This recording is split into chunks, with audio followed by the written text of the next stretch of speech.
Music, the sharp scent of antiseptic, hung heavy in the cramped hospital room as Emily gently pressed her stethoscope against his frail chest. Each beat of his heart was faint, fragile like glass, ready to shatter with the slightest touch. Her patient, James Whitmore, lay there quietly, a man worn by time and loss, his breaths shallow and uneven. Admitted weeks ago with a failing heart and shadows clouding his lungs. The doctors whispered he wouldn't make it past the month. But every time Emily entered, he greeted her with a smile that carried 1,000 untold stories, a strange calm that both comforted and haunted her. Emily's shifts were grueling. The pay barely covered rent and her mother's medication. Yet for her, nursing wasn't just a job, it was a purpose. She believed in kindness, in second chances, in the quiet power of compassion. But she had no idea that the next act of care she offered would ripple through her life in ways she couldn't imagine. Before we continue, if stories of love, hope, and the human spirit touch your heart, make sure to like, comment, and subscribe to Whispers of Kindness. Your support helps us keep sharing these stories that remind the world that small acts of goodness still matter. James was different from the others Emily cared for. Polite, gentle, and thoughtful in a way that surprised her. Even under the shadow of death, he asked about her day, her mother, even her dreams. Most patients spoke only of pain, of fear, but James spoke of sunsets, melodies, and the strange, beautiful ironies of life. One quiet night, as she tucked his blanket just so, he whispered, "You know, Nurse Emily, people only realize how rich they were once they start losing what money can't buy. Time, love, breath."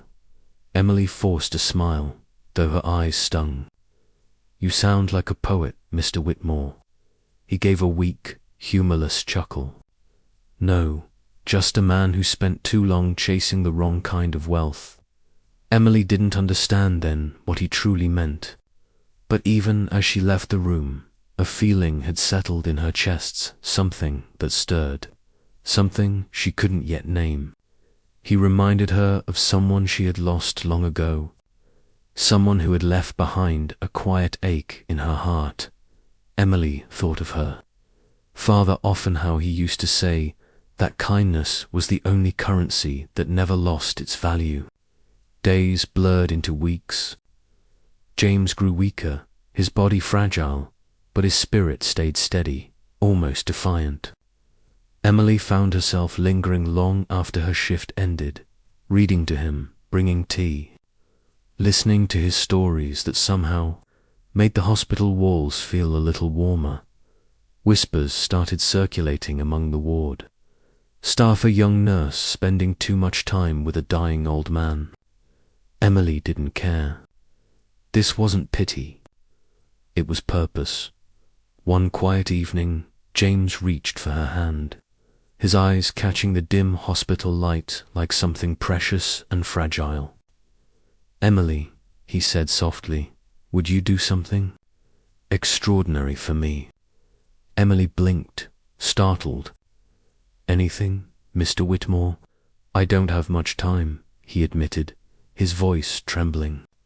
"The doctors have made that very clear. But I don't want to leave this world alone. I've had wealth, fame, everything people think they want. None of it meant a thing without love. My wife, she died years ago. My children, they stopped talking to me when I remarried, long before she passed. I've been alone ever since."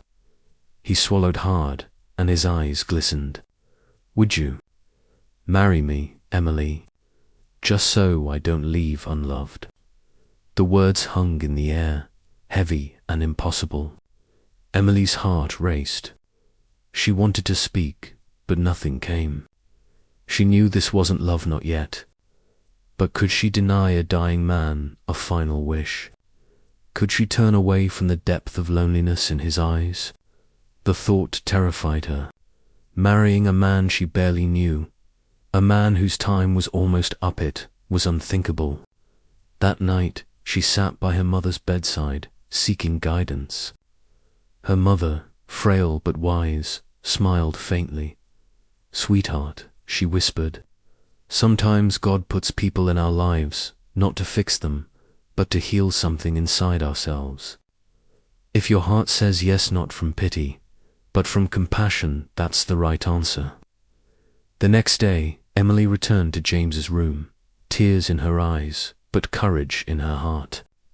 She knelt beside him and whispered, "Yes, Mr. Whitmore, I'll marry you."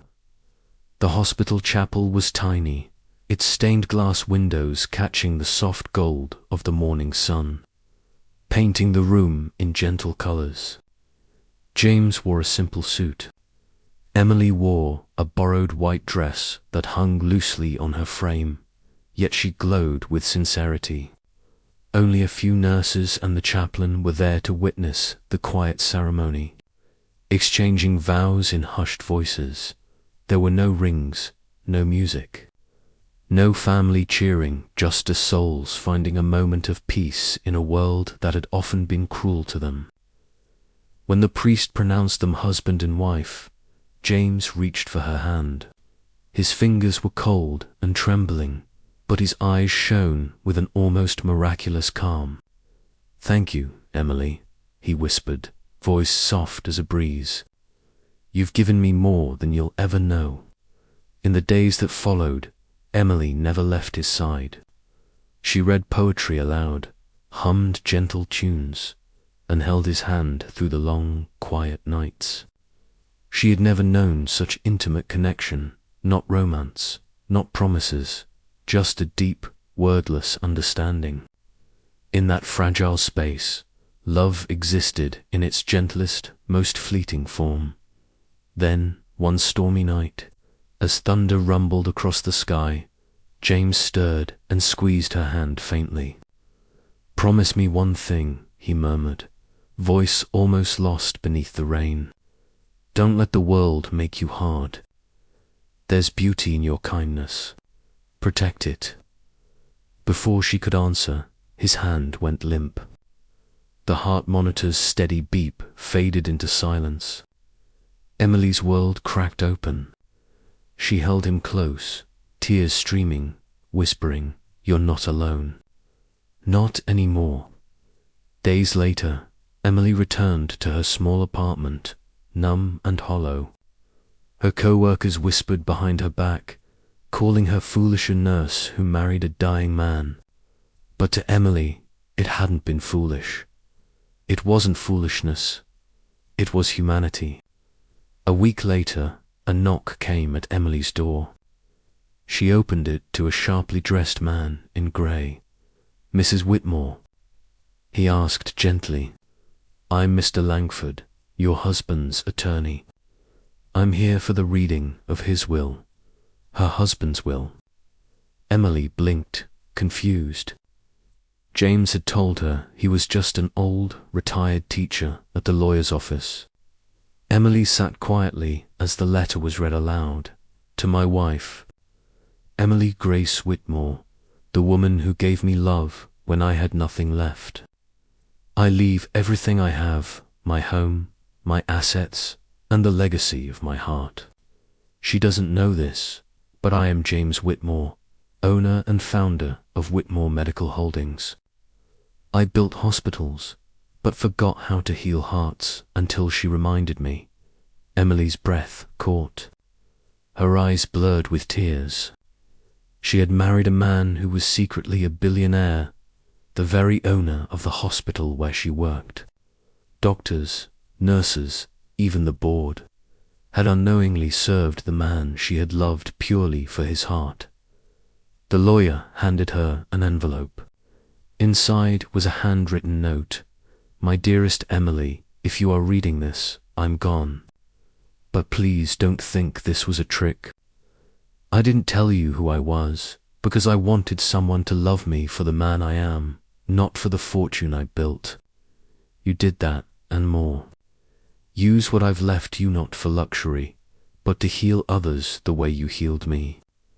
Love, James. Emily's sobs shook the room.